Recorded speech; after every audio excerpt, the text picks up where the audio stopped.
Next हमारे पास question है 10⁴ root x sec square root x upon root x d x. तो हम क्या कर सकते हैं कि मान लो रूट एक्स इजिकल टू हम क्या ले लेते टी, तो रूट एक्स का डिफ्रेंशिएट करेंगे तो क्या हो जाएगा 1/2 root x is equal to D T upon D X, और ये हो जाएगा 1/रूट X is equal to 2 D T upon D X, और यहाँ डी एक्स रहने दो, इधर डी एक्स लिख दो। तो इतना की वैल्यू हम क्या 1/रूट एक्स और डी एक्स, इसकी वैल्यू हम क्या लिख सकते हैं 2 इंटू डी टी। तो हमारे पास क्या मिल गया है इंटीग्रेशन 10⁴ टी और सेक स्क्वायर टी, और ये हो जाएगा 2 इंटू डी टी।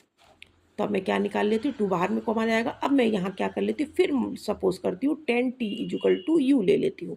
तो 10t का क्या होता है sec square t d t equal to d you.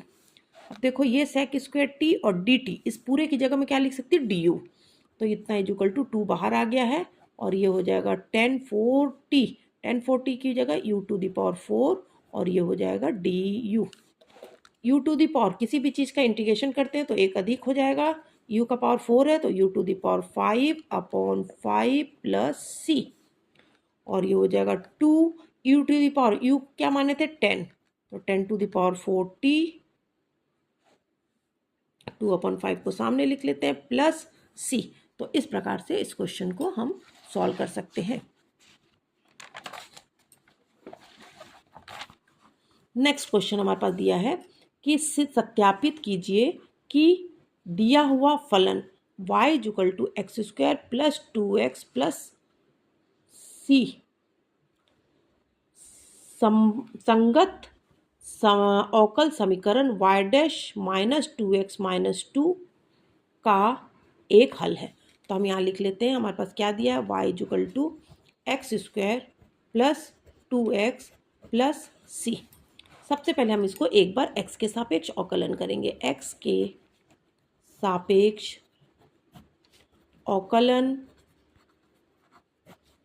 करने पर तो हमारे पास क्या हो जाएगा dy बाई डी एक्स, इसी को हम क्या बोल सकते हैं y dash equal to 2x plus 2 plus 0, और इसी को हम लिख लेते हैं y dash minus 2x minus 2 equal to 0।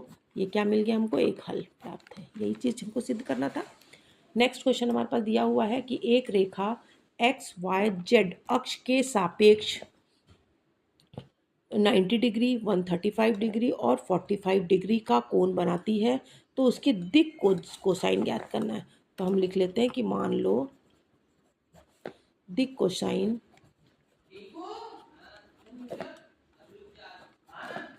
Cos alpha cos beta और कॉस गामा है, और हमारे पास क्या दिया है alpha equal to 90 degree, beta equal to 135 degree और गामा इजिकल टू 45 डिग्री।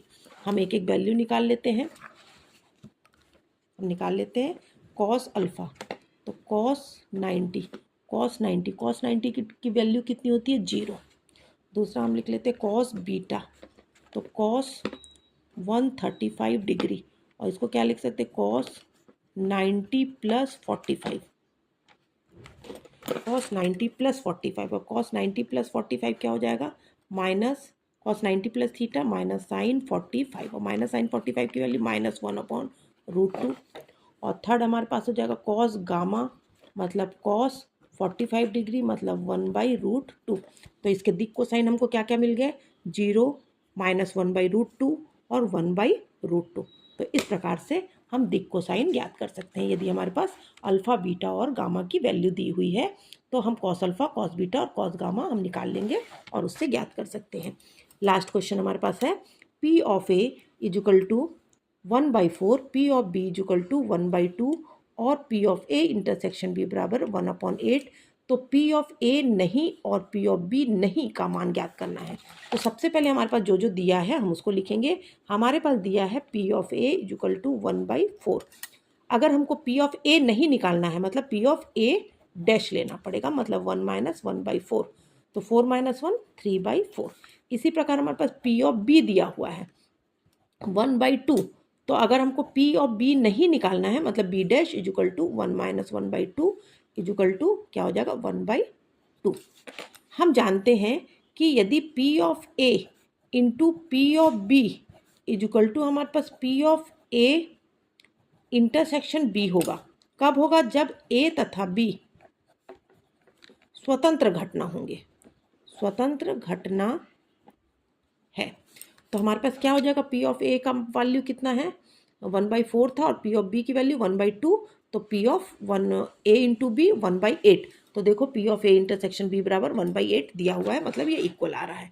अब हमको निकालना है वैल्यू कि पी ऑफ ए नहीं और बी नहीं, इसकी वैल्यू निकालनी है।